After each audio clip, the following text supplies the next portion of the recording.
Salut à tous et bienvenue pour le journal du Mercato M, le point rapide et complet sur le Mercato de l'Olympique de Marseille. On démarre avec un nouveau nom, Joris Gnagnon, le défenseur du Stade Rennais. Jacques Henriero se serait rapproché de son homologue rennais lors d'une réunion à Cannes. Le FC Séville a déjà proposé 13 millions d'euros pour le joueur, une offre refusée. Christian Gourcuff entend le conserver au moins une saison de plus. Alors qu'est-ce que cette offre de l'Olympique de Marseille? Eh bien en fait, selon nos informations, l'OM se sert du jeune défenseur pour faire baisser les prix dans le dossier Adil Rami, qui est lui sous contrat avec le FC Séville. Voilà, on l'a, la triangulaire et l'explication. L'OM serait aussi à l'affût, ça c'est dans l'équipe, pour Olivier Giroud, tout comme Lyon et West Ham.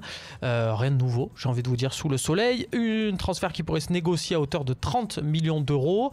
Et puis Gaël Andonian devrait être prêté ou libéré de sa dernière année de contrat. Là non plus, rien de neuf, c'est pas une surprise. Rudy Garcia ne compte pas sur lui.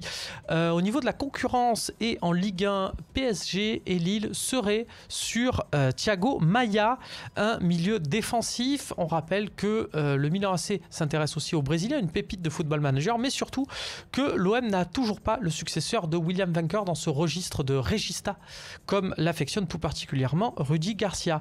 Toujours au niveau de la concurrence, Thomas Lemar, le joyeux de l'AS Monaco, devrait quitter le club de la Principauté pour Arsenal, qui fait un forcing pour recruter le concurrent de Dimitri Payet en équipe de France dans le couloir gauche. Et puis Maxime Gonalon à la Roma, ce serait fait pour 5 millions d'euros.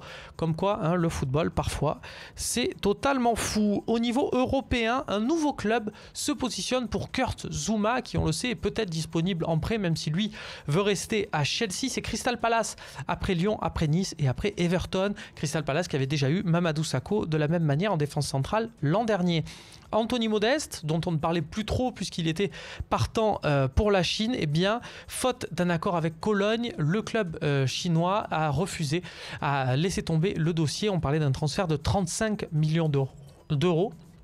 Est-ce que ça relance la piste marseillaise? À suivre. Et puis toujours dans ce secteur, Pierre-Emerick Aubameyang, qui était lui aussi annoncé en Chine, est toujours sur les tablettes du Milan AC malgré le recrutement d'André Silva, ce qui est bien la preuve que Carlos Bacca ne fait plus du tout partie de leur plan. Peut-être un dossier à suivre dans le prochain journal du Mercato M.